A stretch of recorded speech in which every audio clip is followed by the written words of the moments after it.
Muy bien, una de las cosas buenas que no se va a casar es que, y el altar desde luego, A ver qué dices. es que nos está permitiendo a todos repasar algo sobre el matrimonio, así estamos matando dos pájaros de un tiro. Estamos ayudándoles a ellos a empezar su matrimonio lo mejor posible y nos estamos ayudando a nosotros mismos a repasar estos principios para reforzar nuestros matrimonios también. Todo matrimonio es una aventura y para el creyente debe de ser una aventura de fe. Muchas gracias. ¿Por qué? De fe.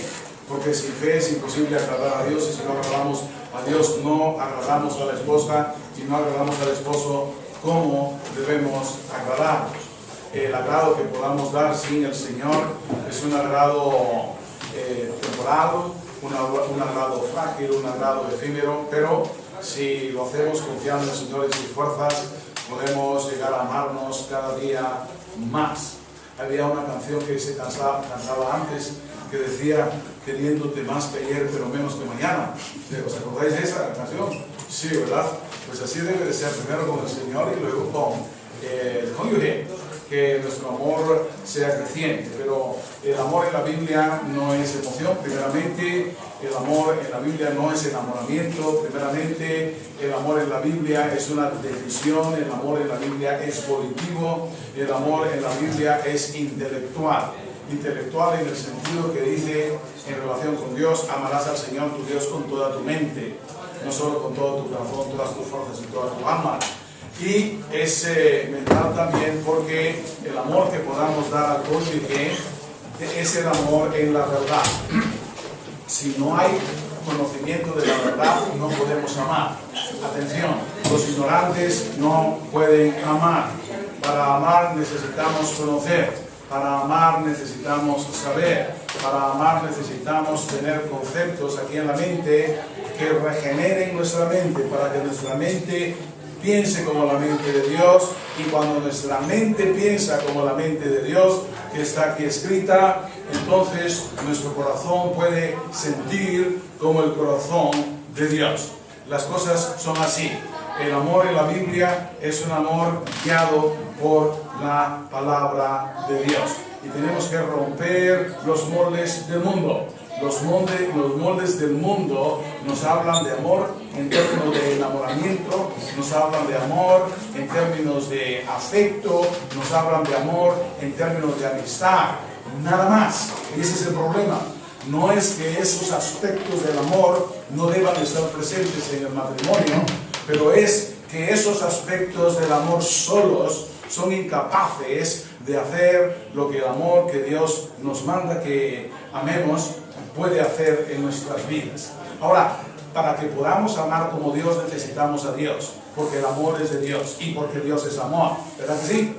Entonces dice Romanos 5:5, el amor de Dios ha sido derramado en nuestros corazones por el Espíritu que nos fue dado. Para que el Espíritu manifieste y haga fluir el amor de Dios a través de nosotros, necesitamos andar en el Espíritu. ¿Y qué es andar en el Espíritu? Andar en el Espíritu es obedecer lo que Dios dice en su palabra.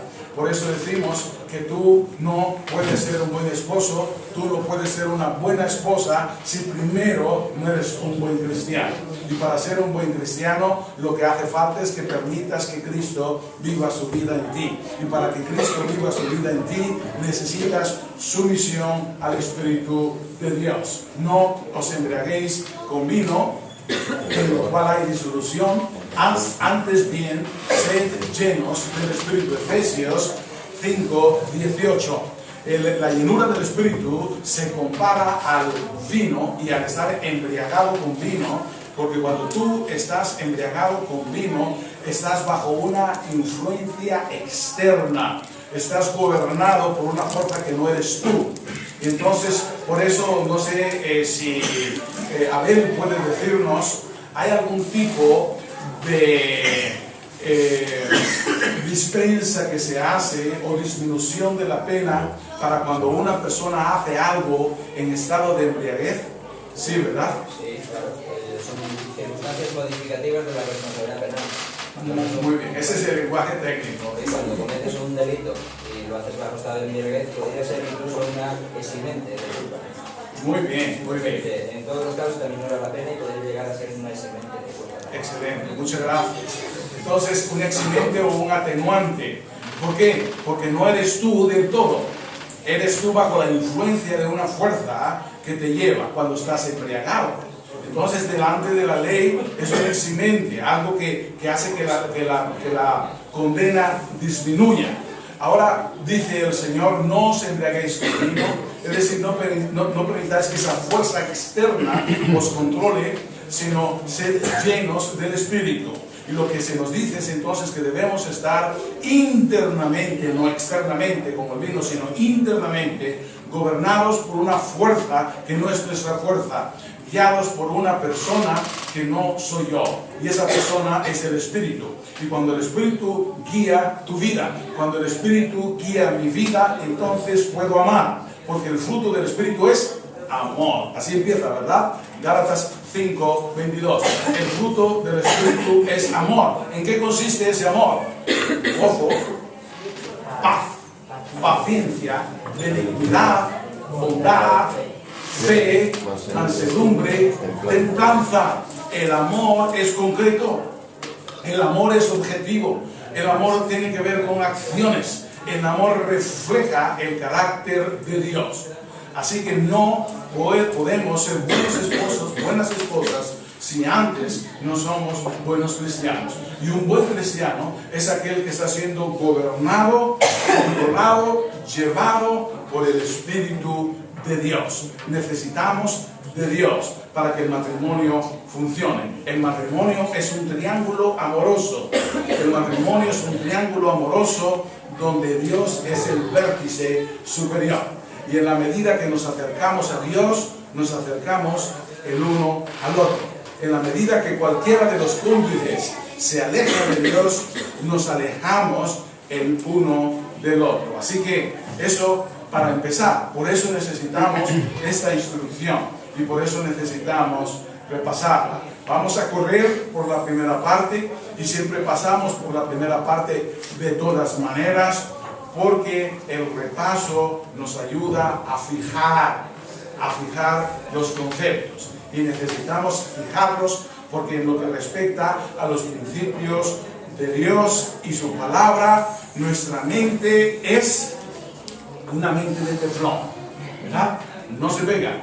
Puedes echar el huevo y freírlo y no se va a pegar, ¿verdad? Puedes echar versículo y tenerlo ahí y no se va a pegar. ¿Por qué razón? Porque nos distraemos. Porque estamos escuchando, estamos pensando en otras cosas y después decimos qué bonito habló, pero no nos quedamos con esos conceptos que nos deben de cambiar. Así que vamos a repasar y llegaremos al tema de la comunicación, que es el tema sobre el cual continuaremos hablando el día de hoy.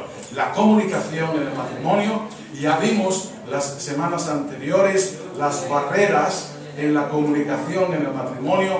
Hoy veremos aspectos positivos de la comunicación en el matrimonio con la ayuda de Dios. El matrimonio entonces es creación de Dios. Dios es el inventor del matrimonio. El matrimonio es bueno, dijo Dios, y aquí que era bueno en gran manera. El matrimonio nos complementa en nuestra debilidad. Dios dijo, no es bueno que el hombre esté solo. El matrimonio es la unión de un hombre y una mujer.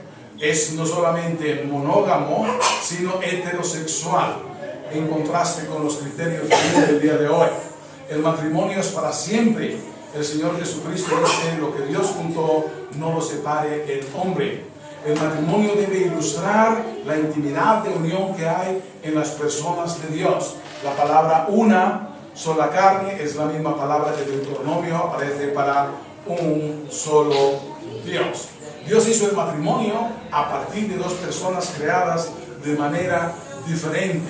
Somos distintos y por eso nos atraemos. ¡Ay, qué guapo! ¡Ay, qué guapa! ¡Cómo me gusta! Todo lo que nos atrae de él y de ella tiene que ver con las cosas que no son iguales a las nuestras. Pero esas mismas cosas se convierten en fuente de conflicto más adelante. Así que, ¿qué hemos de hacer con las diferencias? Las diferencias se multiplican en la vida diaria y estas diferencias no deben de ser ignoradas, resentidas. atacadas, sino que al contrario, estas diferencias deben de ser reconocidas, esforzándonos por entenderla, aprender a apreciarlas, utilizarlas para movernos a la unidad, como el papel y la tinta, el piano y el violín. Los miembros de un equipo nos complementamos y es lo que debemos hacer. Hablamos de las 10 necesidades básicas del individuo y hablamos que de esas 10 necesidades están las necesidades de él y las necesidades de ella de forma sobresaliente. Y cuando hablamos de las necesidades de ella, dijimos que ella necesita afecto. Los maridos tenemos que tener cuidado de no ser bruscos en la forma de hablar. Conversación, tenemos que aprender a hablar. Compromiso con la familia debe ser la prioridad. Apoyo económico, los proveedores y honestidad y transparencia. Porque cuando no queremos la confrontación que viene, ¿y por qué? Entonces ya le damos la vuelta al asunto y somos menos que transparentes a la hora de relacionarnos. También hablamos de las necesidades básicas de él. Necesitamos ser el héroe de la familia, el héroe de la esposa, y la esposa necesita hacer que el esposo se sienta admirado. Necesita un cónyuge atractivo. La esposa debe de guapificarse, ¿verdad que sí? Para ser atractiva para el esposo. Él necesita apoyo doméstico, que ella sea la que controle, o no controle, sino vea, porque la casa marcha bien. Compañía en las actividades, dijimos que el esposo muestra amor a su esposa y le está diciendo te quiero en su idioma cuando le dice vamos a caminar alrededor de la manzana, ¿verdad? Eso es así. Y necesita satisfacción sexual. La testosterona, que es la hormona masculina, es la que hace que la libido sea mayor en el hombre que la mujer. Pero si el hombre no tomara la iniciativa, entonces en algunos lugares nadie la tomaría y sería un hogar muy triste, ¿verdad que sí? Bueno, vamos adelante. También hablamos de que la intimidad en el matrimonio requiere una comunicación sin barreras. Hablamos de la barrera del lenguaje corporal negativo. Cuando la esposa frunce la boca, el esposo ya capta un mensaje y se aleja, se cierra, se corta la comunicación. Lo mismo cuando el esposo se expresa de manera negativa. Luego, la barrera de escuchar a medias. Sí, ya sé lo que me vas a decir, siempre dices lo mismo. Bueno, el que responde palabra antes de oír le es fatuidad y oprobio. Esto es repaso. También tenemos otra barrera más que debe ser quitada, y es la barrera de la evasión, es decir, no hablar, no tratar los temas. Hay que tratarlos, hay que hablar. La barrera de cambiar el tema de conversación. Pues mira qué bonitos los pajaritos, ¿no? O algo así, en vez de hablar del tema que hay que hablar. La barrera de la pérdida de control.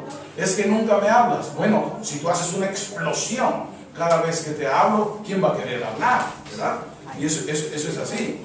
Entonces, tenemos que tener cuidado de no levantar esas barreras, porque si no, no se da la comunicación y no debemos quejarnos que no hay comunicación.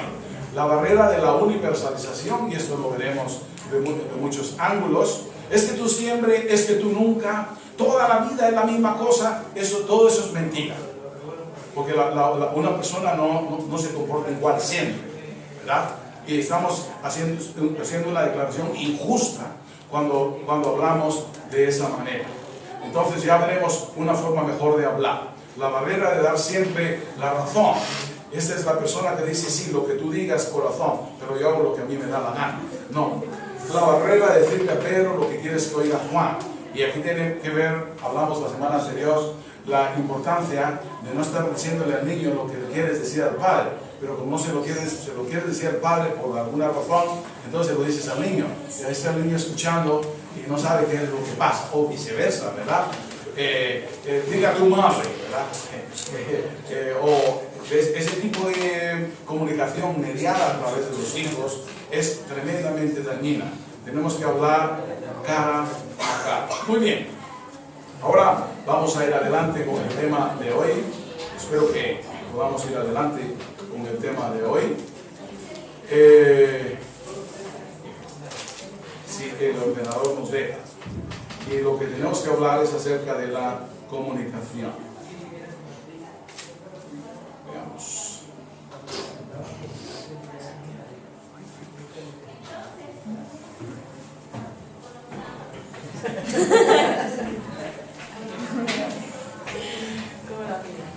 Muy bien. ¿Preguntas hasta acá? Sí, sería bueno que matizase porque la mayoría de nuestras iglesias, tú has hablado de un triángulo, Sí.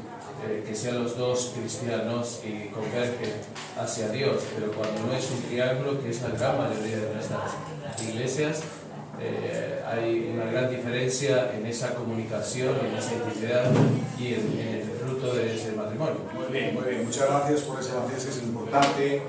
Dice 2 de Corintios, en el capítulo 6, no os unáis en yugo desigual con los incrédulos, porque qué comunión tiene la luz con las tinieblas y Cristo con Belial. Entonces no es posible que se mezclen el aceite y el agua. Y desde luego muchos matrimonios están así.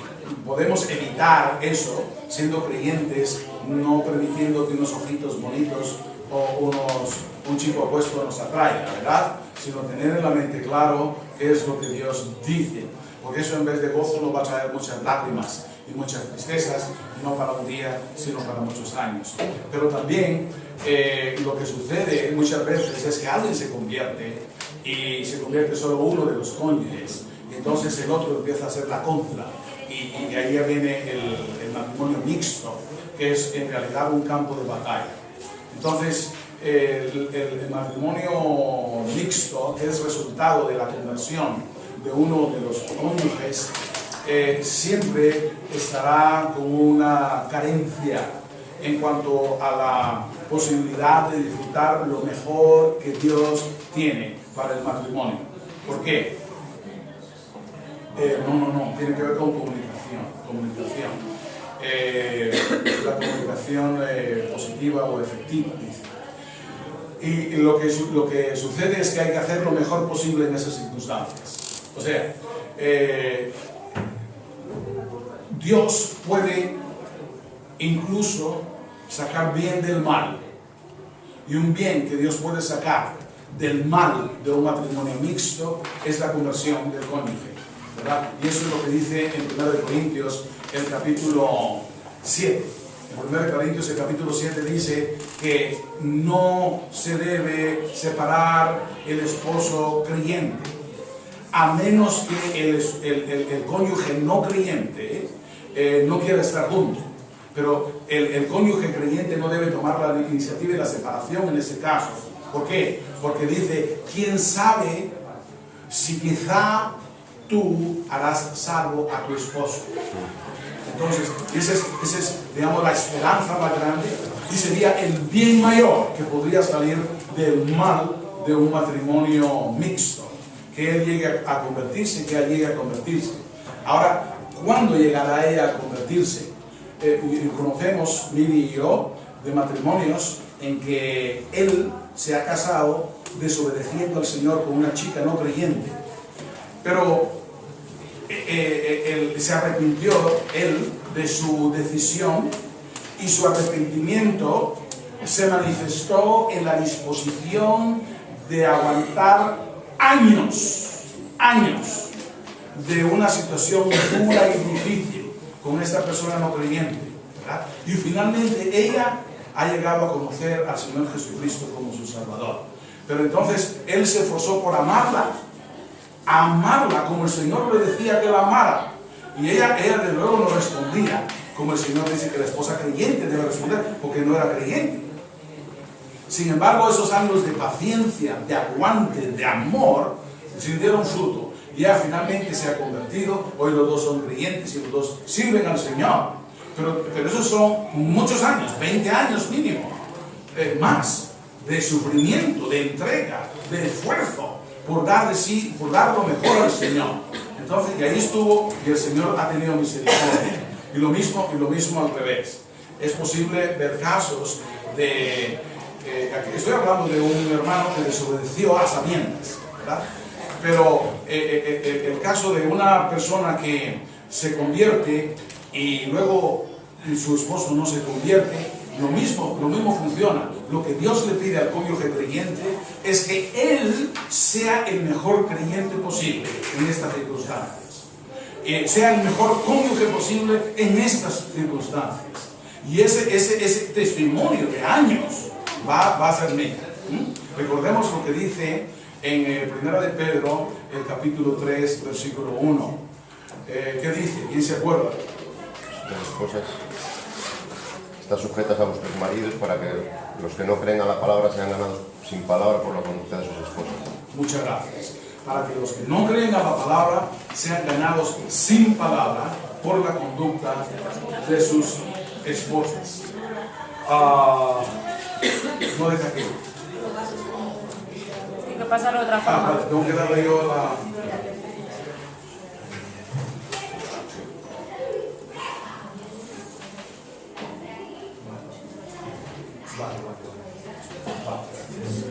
Muy bien. Eso en relación con la pregunta de Carlos. Entonces, gracias Carlos por la pregunta. Son situaciones tristes, son situaciones difíciles, pero el Señor es poderoso para sacar bien del mal. Entonces, para el creyente, aún el creyente que ha pecado, a sabiendas, todavía hay esperanza. Si a partir de este momento hace lo mejor, delante del Señor, todavía hay esperanza. Y a pesar de la desobediencia al matrimonio, todavía puede llegar a ser lo mejor, con la ayuda del Señor. Si el esposo o la esposa están dispuestos a pagar el precio que requiere el funcionar como un esposo modelo, una esposa modelo, en un ambiente que es muy difícil, porque la otra persona está lejos del Señor. Muy bien, muchas gracias, y muchas gracias Eli por ayudarme con esto. Vamos a terminar con preguntas esta reunión. No voy a hacer más esto porque no funciona. Más preguntas. Muchas gracias por las que han sido expuestas.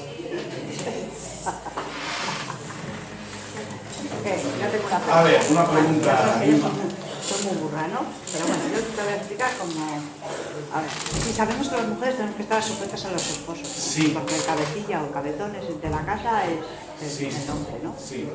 Entonces, a ver, ¿por qué si Dios nos dio el lugar de la mujer que es aburrido? O sea, aburrido en qué sentido, para nosotros, Vale, muy bien. para, Así lo prefiero. para nosotras es toda la carga. Tenemos que parir hijos, tenemos las cosas, tenemos que hacer la casa, los colegios, los médicos, la comida, las compras.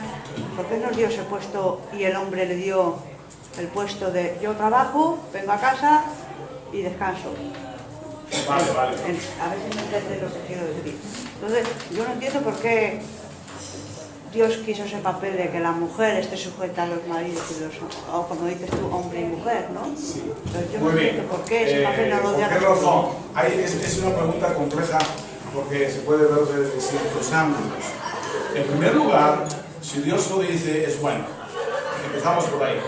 Porque Dios nunca pide algo de nosotros que sea malo.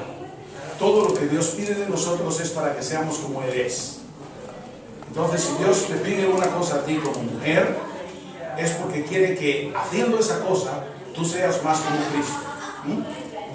Y si Dios me pide a mí algo como hombre, es porque haciendo esa cosa, yo seré más como Cristo. Es decir, todo lo que Dios nos pide es lo mejor. Lo mejor a la luz de todo lo que Dios ve, no lo mejor a la luz de la realidad que yo veo. Eso para empezar. En segundo lugar, cuando dice que la mujer se sujete a su marido en todo, como la iglesia a Cristo, Efesios, el capítulo 5, también dice al marido que ame a la mujer como Cristo amó a la iglesia. Ahora, si nosotros nos ponemos a pensar en esa comparación, Cristo, iglesia, ¿quién sufrió más? ¿Quién dio más? ¿Quién? Cristo. Entonces, si nos vamos a poner, a plantear el asunto en términos de a quién se le pide más, sea a la mujer que sea como la iglesia o al hombre que sea como Cristo, obviamente al hombre se le pide más. Ahora, no debemos de preocuparnos que se le pida más o menos, porque si Dios me pide una cosa, Dios me da fuerza para hacer esa cosa. Es decir, Dios nunca me va a pedir algo a mí que yo no pueda hacer. Todo lo que Dios me pide a mí que haga, yo lo puedo hacer en Cristo, con la fuerza que Dios me da en Cristo. Eso en segundo lugar. Entonces, en primer lugar, Dios nunca me va a pedir algo que sea malo.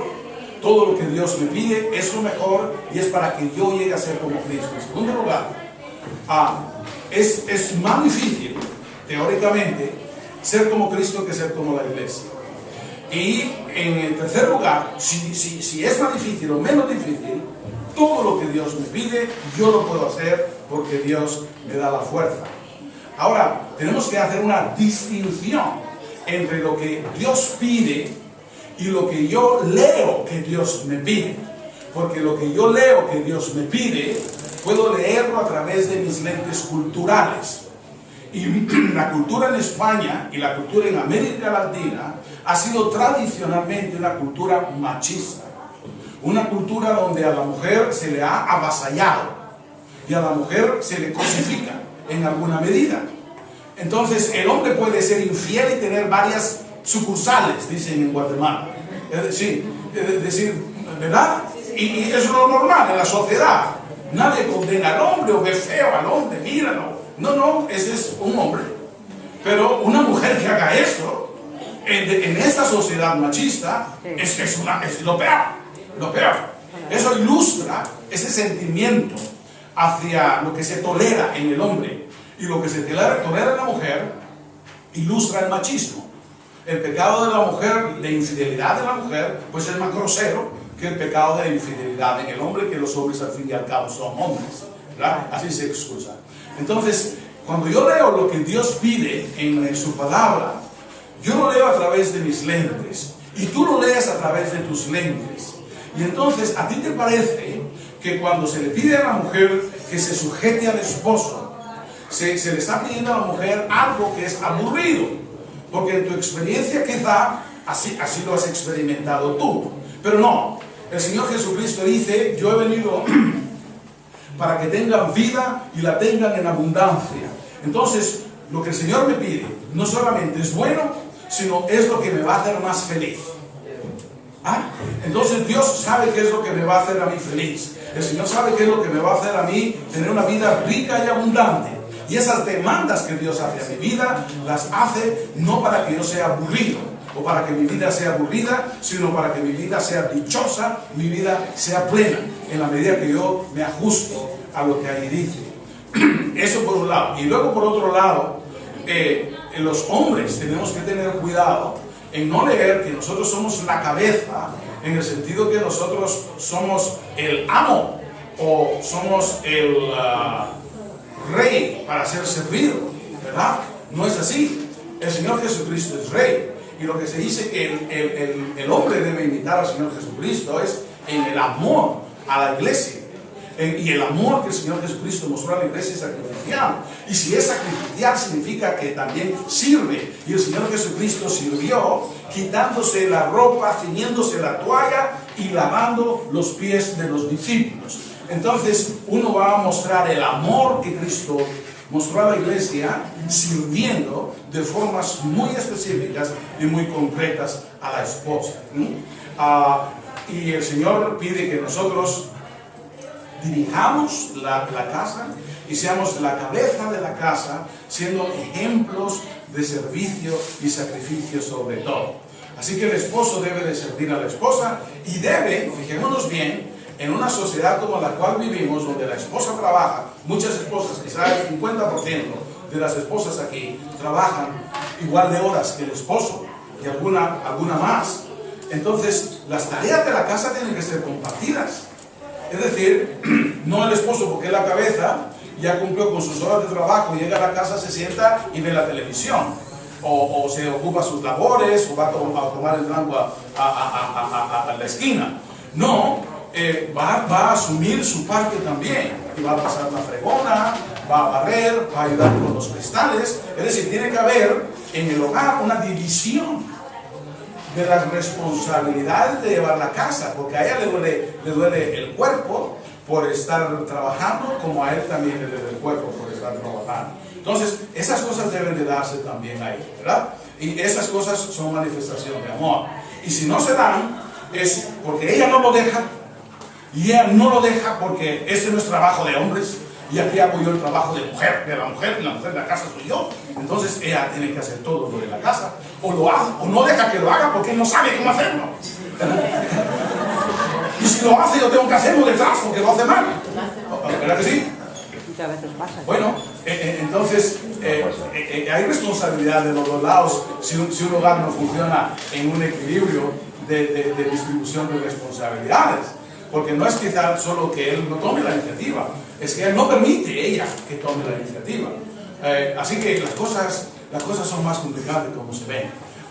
Carlos y luego por otra parte, bueno, yo siempre tengo mucha admiración por la mujer, primeramente por traer a luz a nuestros hijos. Si el hombre tendría que tener ese lugar, realmente no podría con el sufrimiento. Entonces, mi reconocimiento siempre es hacia la mujer por muchísimos dones que tiene y que es una base de apoyo para el hombre, porque recordemos que Adán lo tenía absolutamente todo, pero le faltaba lo más importante, esa compañía que le trajo el Señor. Entonces, era incompleto. Y yo, por medio de esas palabras, yo siempre, a todas las mujeres, ¿no?, por el hecho de dar a luz, de ese embarazo y del sacrificio que tienen para la casa, como tú bien dices, trabajamos los dos, pero siempre, bueno, Marina tiene la iniciativa, ¿no?, de que yo repose más que ella. Mujer virtuosa, yo lo digo. Entonces, déjame salva, que trabaja menos horas pero es verdad que yo siempre, bueno, cuando hablamos, siempre los parabienes para ella, porque ella es la reina absoluta de la casa, porque dirige muchas operaciones que pasan. Yo paso muchas horas fuera y ella tiene control de toda la situación, así que, ¿qué más puedo decir? Muy bien, muchas gracias. Y hablaremos sobre la comunicación y aspectos positivos de la comunicación. Y lo que Carlos hace es bueno, ¿por qué? Porque verbalmente valora a Marina. Y eso es lo que Dios quiere que hagamos con el cónyuge. Que lo afirmemos, que lo alentemos y de esa forma estamos acercándonos más el uno al otro. A ver, Javi. Sí, creo que debemos de tener en cuenta la perspectiva con que vemos las cosas y el lugar donde el Señor nos ha colocado. Una de las cosas que veíamos cuando estudiábamos la vida abundante es que no estamos en el lugar en el que estamos por accidente, sino que es un propósito de Dios. Y dentro de ese propósito el Señor quiere bendecirnos.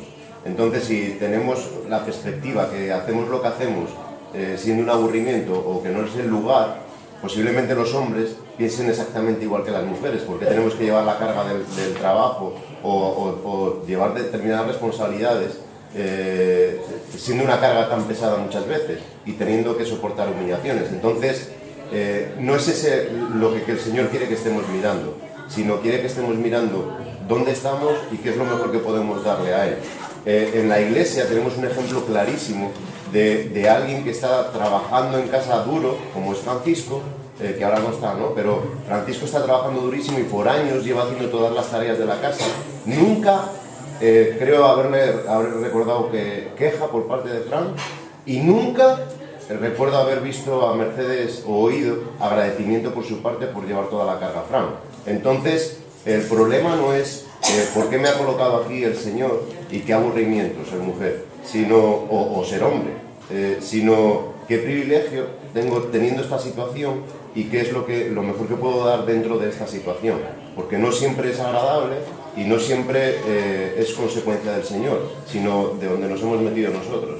Así que debemos de estar agradecidos y no resentidos. Y démosle gracias al Señor por las mujeres y démosle gracias al Señor por los hombres y tenemos que terminar. Nada, muy bien. Muy bien. Vamos a orar. Padre, damos gracias porque tu palabra es verdad, que tu Espíritu que mora en nosotros nos siga moviendo a hacerla. En el nombre del Señor Jesús. Amén. Muchas gracias. 20 minutos para saludar a los hermanos.